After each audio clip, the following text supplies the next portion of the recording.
Hello everyone. आज मैं आपके साथ शेयर करूंगी कि मेरा जो सर्वाइकल सर्कलेज का जो ऑपरेशन था, मेरा प्रिवेंटिव सर्वाइकल सर्कलेज ऑपरेशन हुआ था, तो उसका मेरा एक्सपीरियंस कैसा रहा।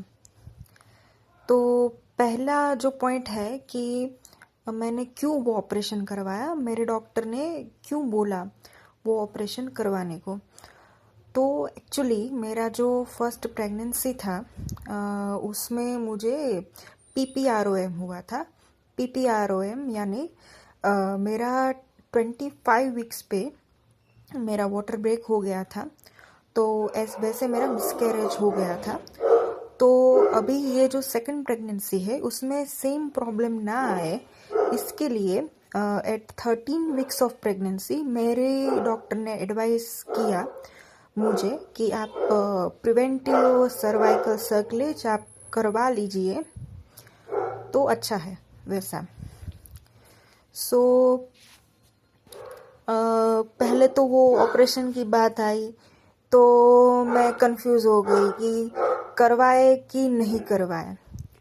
तो क्योंकि ऑपरेशन वगैरह से हम पहले तो हिचकिचाते हैं, पहले ऐसे अचानक से बोल दिया तो इसलिए हमने 2-3 डॉक्टर्स का ओपिनियन लिया। तो मुझे सेम सजेस्ट किया सारे डॉक्टर्स ने कि नहीं नहीं आपको करवा लेना चाहिए। तो फिर हमने डिसाइड किया कि करवाते हैं। बिफोर ऑपरेशन मेरी गायनेक ने मुझे बताया कि आपका शाम को 5 बजे ऑपरेशन होना है। आपको 2 डेज का आपका स्टे रहेगा हॉस्पिटल में। पहला तो on the day of operation और नेक्स्ट डे, उतना तक आपका हॉस्पिटलाइजेशन रहेगा। फिर मुझे कुछ ब्लड टेस्ट्स मुझे लिख के दिए करवाने के लिए, और एक अल्ट्रासाउंड स्कैनिंग भी करवाने को बोला। तो वो सब हमने करवाए। ब्लड टेस्ट्स वगैरह सब सही आए। अल्ट्रासाउंड स्कैन में फिर मैंने जब सारे अपने रिपोर्ट्स वगैरह स्कैन रिपोर्ट जब दिखाया गायनेक को, तो अल्ट्रासाउंड स्कैन में मुझे ऐसा बोला गया कि आपका जो प्लेसेंटा है वो आपका इंटरनल ओएस से बहुत नियर है, तो इसमें अभी हम नहीं कर सकते ऑपरेशन। आपको 1 वीक वेट करना है। जब प्लेसेंटा थोड़ा ऊपर जाएगा उसके बाद ही हम ये प्रोसीजर कर सकते हैं। तो फिर हमने 1 वीक तक वेट किया। फिर मुझे दूसरी बार सर्वाइकल लेंथ का अल्ट्रासाउंड स्कैन करवाने को मुझे बोला गया। तो 1 वीक के बाद हमने वो स्कैन करवाया फिर से। फिर उसमें वो स्कैन सही ठीक आया। उसमें प्लेसेंटा जो है वो इंटरनल ओएस से 1 सेंटीमीटर ऊपर आया। फिर मेरे गायनेक ने बोला कि ऑन द वीक ऑफ 14 मुझे बोला कि आप अभी ये करते हैं, आप हॉस्पिटलाइज हो जाना। तो हॉस्पिटलाइज जिस दिन होना है उस दिन के सुबह के 9 बजे से कुछ खाना नहीं। On the day of operation मुझे सुबह के 9 बजे से मुझे कुछ खाना या पीने से मना कर दिया था, मतलब पानी भी नहीं पीना है, कुछ खाना भी नहीं है। 9 बजे के पहले मैंने ब्रेकफास्ट वगैरह ख़त्म कर लिया था। 9 बजे से के बाद पूरा कुछ खाना भी नहीं खाना था और इवन पानी भी नहीं पीना था। फिर हम 12 बजे को हम हॉस्पिटलाइज हुए। फिर उसके बाद सिस्टर ने कुछ इंजेक्शन देना वगैरह, कुछ जो कुछ भी दवाई देनी होती है वगैरह वो सब कुछ स्टार्ट कर दिया। फिर बॉटल्स जो भी चढ़ाने हैं वो सब कुछ स्टार्ट कर दिया। तो वैसे पूरा दिन वही ऑपरेशन की प्रिपरेशन में जो कुछ भी दवाई वगैरह देना है, प्रिपरेशन करना है, वो सब कुछ उन उन लोगों ने, मतलब सिस्टर्स ने उनकी साइड से किया। फिर वैसे इन बिटवीन ये सब कुछ हो रहा था, तब एक एनेस्थेसिया के जो डॉक्टर होते हैं वो आए और मेरे साथ सब कुछ डिस्कस किया कि एनेस्थेसिया, स्पाइनल ब्लॉक एनेस्थेसिया जो होता है वो लगेगा, उसके बाद आपका ऑपरेशन होगा वगैरह मुझे इन्फॉर्म कर दिया गया। तो एक्चुअली वो जो स्पाइनल ब्लॉक का जो एनेस्थेसिया जो लगता है वो एक्चुअली मुझे इसके पहले भी लगा हुआ था, जब मेरा सी सेक्शन ऑपरेशन हुआ था। तो वो चीज़ से मैं बहुत ज़्यादा डरी हुई थी, क्योंकि मैंने जो एक्सपीरियंस किया था इसके पहले कि वो बहुत ज़्यादा पेनफुल होता है, वैसा इम्प्रेशन था मेरे माइंड में, क्योंकि मैंने वो एक्सपीरियंस किया था।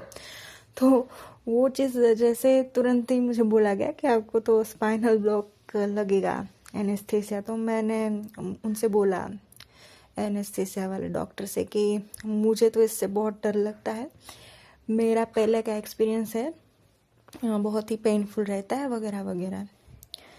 तो उन्होंने मुझे बताया कि नहीं, आपको कुछ टेंशन लेने की ज़रूरत नहीं है, आपको बिल्कुल भी पेन ना हो वैसे हम करेंगे।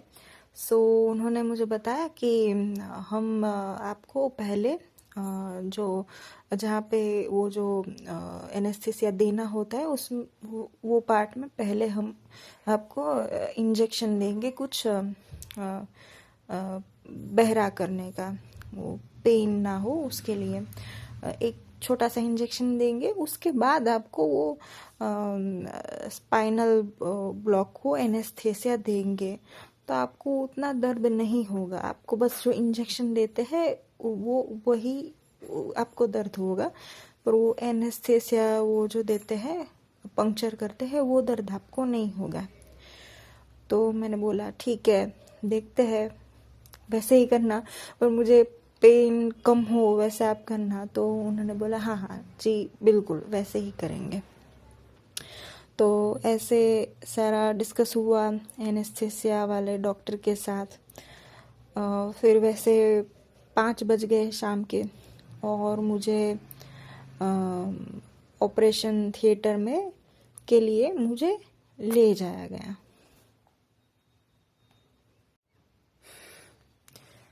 फिर मुझे ओटी में ले जाया गया, वहाँ पे वो एनेस्थेसिया वाले डॉक्टर थे। तो उन्होंने उनको मैंने दूसरी बार बोला कि मुझे पेन ना हो वैसे आप एनेस्थेसिया देना। तो उन्होंने फिर पहले छोटा सा इंजेक्शन दिया सुना करने के लिए, उसके बाद स्पाइनल ब्लॉक जो एनेस्थेसिया होता है वो लगाया। इंजेक्शन देने के दौरान मुझे थोड़ा सा दर्द हुआ, पर वो बिल्कुल मैनेजेबल था। फिर मुझे एनेस्थेसिया देने के दौरान बिल्कुल भी दर्द नहीं हुआ। तो वो एक्सपीरियंस मेरा अच्छा रहा। फिर मेरी गायनेक आई और उन्होंने ऑपरेशन स्टार्ट कर दिया। ऑपरेशन 10 मिनट्स तक ही चला होगा, और ऑपरेशन के दौरान फिर कुछ भी दर्द वगैरह कुछ भी नहीं होता है। फिर उसके बाद ऑपरेशन हो जाने के बाद मुझे ऑब्जर्वेशन रूम में ले जाया गया, वहाँ पे थोड़ी देर रखा और फिर मुझे मेरे हॉस्पिटल के रूम पे ट्रांसफ़र कर दिया गया। फिर ऑपरेशन ख़त्म होने के कुछ 1-2 घंटे के बाद मुझे थोड़ा पानी पीने को बोला गया। तो पानी पीने के बाद मुझे कुछ वॉमिटिंग वगैरह कुछ भी नहीं हुआ। तो फिर उसके बाद मुझे जूस पीने का भी मुझे बोला गया। तो फिर मैंने जूसेस वगैरह वो रात को मैंने पिया। फिर सो नहीं पाई मैं वो रात पूरी, क्योंकि मुझे कमर में दर्द हो रहा था। वो एक्चुअली जो दर्द हो रहा था वो ऑपरेशन की वजह से नहीं हो रहा था। वो मुझे जो कॉन्स्टिपेशन और गैस का प्रॉब्लम था बहुत ज़्यादा, उसकी वजह से वो हो रहा था। और मुझे बोला गया था कि पैरों को थोड़ा ऊपर रख करके सोना है। तो मेरा बेड वैसे थोड़ा पैर साइड से एलिवेट किया गया था, तो थोड़ा उसकी वजह से भी मुझे लग रहा था कि मुझे कमर में दर्द वगैरह होगा। तो रात को मैं सो नहीं पाई। पर वो तो सबको नहीं होता है, क्योंकि ऑपरेशन की वजह से वो था ही नहीं। जैसे मैंने बताया कि वो कॉन्स्टिपेशन या गैस की वजह से था, फिर भी मैंने वो बर्दाश्त किया पूरी रात, वो जो पेन था। हालांकि मैं सो नहीं पाई। उसके बाद दूसरे दिन मैंने नर्स को वगैरह को बोला कि पेन वगैरह है कमर की साइड पे, पेट की साइड में भी फिर ज़्यादा बढ़ गया, गैस्ट्रिक का प्रॉब्लम वगैरह फिर ज़्यादा बढ़ गया। तो उसके बाद मुझे वो ड्यूटी डॉक्टर ने आके चेक किया और बोला कि आपको बहुत ज़्यादा गैस्ट्रिक प्रॉब्लम है, कॉन्स्टिपेशन प्रॉब्लम है, इसलिए आपको पेन हो रहा है, ये ऑपरेशन की वजह से नहीं है। फिर मुझे गैस्ट्रिक की दवाई दे दी गई। और फिर मुझे एक्चुअली दूसरे दिन स्टूल पास हो जाना चाहिए था, पर वो कॉन्स्टिपेशन की वजह से मेरा स्टूल पास भी नहीं हुआ था। तो उसकी वजह से कॉन्स्टिपेशन की भी मुझे दवाई दी। और उसके बाद मेरा सब ठीक हो गया था, पेन वगैरह भी दूसरे दिन तो चला गया था। और फिर बस फिर मुझे कुछ भी पेन नहीं हुआ था, वो कॉन्स्टिपेशन वगैरह गैस्ट्रिक वगैरह रिजोल्व हो जाने के बाद। फिर मुझे वहाँ से डिस्चार्ज भी कर दिया गया।